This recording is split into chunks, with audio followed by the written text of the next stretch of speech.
নমস্কার, আপনারা দেখছেন মনের গল্প ইউটিউব চ্যানেল। রাজপুত্র ও রাজকন্যার অসম্পূর্ণ ভালোবাসা। প্রাচীনকালে পর্বতমালা আর নদীবেষ্টিত দুই প্রতিবেশী রাজ্য ছিল, সিংহগড় আর চন্দ্রপুর। সিংহগড়ের রাজা ছিলেন বলিষ্ঠ ও গর্বিত, যোদ্ধাদের রাজা হিসাবে খ্যাত, আর চন্দ্রপুরের রানী ছিলেন জ্ঞানী ও স্নেহপরায়ণা, যিনি কূটনীতির মাধ্যমে শান্তি প্রতিষ্ঠার চেষ্টা করতেন। সিংহগড়ের একমাত্র রাজপুত্র অর্জুন সাহসী, সদয় আর সবার প্রিয়। অন্যদিকে চন্দ্রপুরের একমাত্র কন্যা ঈশানী ছিলেন অপরূপা, নদীর জলের মতো স্বচ্ছ হৃদয় আর বনফুলের মতো সরলতা তার স্বভাবে মিশেছিল। প্রথম দেখা। বসন্ত উৎসবের সময় দুই রাজ্যের সীমান্তে অনুষ্ঠিত হয়েছিল এক বিরাট পুষ্পমাল্য প্রতিযোগিতা। রঙিন ফুলের সমাহার, ঢাকের শব্দ আর বাতাসে ভেসে থাকা গন্ধে চারপাশ রঙিন হয়ে উঠেছিল। অর্জুন তার বন্ধুদের সাথে প্রতিযোগিতা দেখতে গিয়েছিল। ঠিক সেই সময় প্রতিযোগিতার মঞ্চে ঈশানী উঠে এলেন শুভ্র পায়েল পরা পায়ে, নরম সুর, মাথায় নীল শিরীষ ফুলের মুকুট আর চোখে এক অদ্ভুত দীপ্তি। যখন ঘোষক ঘোষণা করল, চন্দ্রপুরের রাজকন্যা ঈশানী জয়ী, তখনই অর্জুন প্রথমবার তার দিকে তাকালো, আর মুহূর্তের মধ্যে মনে হল সময় থেমে গেছে। ঈশানীর হাসির কোণে যেন রোদ ঝলমল করছিল। গোপন প্রেম। সেই দিন থেকে শুরু হল তাদের দেখা সাক্ষাৎ। প্রাসাদের গোপন বাগান, নদীর ধারে শীতল বাতাসে চিঠি আদান প্রদান, আর গধূলি বেলায় চুপি চুপি সঙ্গীতের সুরে মিলন। ঈশানী একবার অর্জুনকে বলেছিল, যদি আমরা সাধারণ মানুষ হতাম, রাজ্যের বোঝা না থাকত, তাহলে হয়তো এই ভালোবাসার কোনো বাধা থাকত না। অর্জুন নরম হাসিতে বলেছিল, ভালোবাসা কোনো রাজ্য চেনে না ঈশানী, আমি থাকব যতদিন আকাশে তারা জ্বলে। কিন্তু তাদের এই সুখ বেশি দিন স্থায়ী হল না, কারণ দুই রাজ্যের মধ্যে বহু বছরের রক্তাক্ত শত্রুতা ছিল। সীমান্ত নিয়ে বিবাদ, হারানো সৈন্যদের প্রতিশোধ আর ভাঙ্গা বিশ্বাসের দেয়াল তাদের সম্পর্ককে অন্ধকারের দিকে ঠেলে দিল।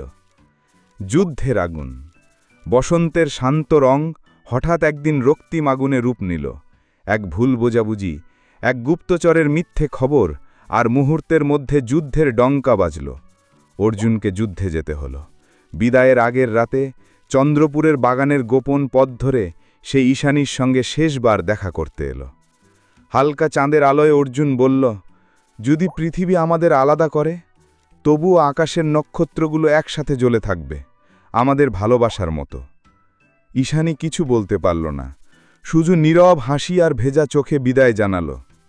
অপেক্ষা আর বেদনা। যুদ্ধ শুরু হল। সীমান্তে তলোয়ারের ঝঙ্কার, তীরের শব্দ আর রক্তের গন্ধে বাতাস ভারী হয়ে উঠল। ঈশানীকে প্রাসাদের অন্ধকার ঘরে বন্দি রাখা হল, যাতে সে চিঠি পাঠাতে না পারে বা কোনো বার্তা অর্জুনের কাছে পৌঁছাতে না পারে। প্রতিদিন সে জানালার ফাঁক দিয়ে আকাশের দিকে তাকাত, প্রার্থনা করত, ঈশ্বর, তাকে ফিরিয়ে দাও, শুধু একবার। কিন্তু যুদ্ধ নির্সুর। শেষ লড়াই। শেষ যুদ্ধে অর্জুন রণক্ষেত্রে ঝড়ের মতো লড়েছিল, হাতে ঝকঝকে তরবারি, চোখে আগুন আর হৃদয়ে শুধু এক নাম, ঈশানী। কিন্তু ভাগ্য তাদের সাথে ছিল না। বিজয়ের সুর বাজবার আগেই এক শত্রুর তীর এসে বিদ্ধ হল অর্জুনের বুকে। রক্তে ভিজে সে মাটিতে পড়ে গেল, ঠোঁটে শেষ উচ্চারণ, ঈশানী। সিংহগড় জয়লাভ করল, কিন্তু রাজপ্রাসাদে ফিরে এলো কেবল বিজয়ের পতাকা, রাজপুত্র নয়। বিরহের চূড়ান্ত সুর। যখন এই সংবাদ ঈশানীর কানে পৌঁছাল, পুরো পৃথিবী যেন থেমে গেল।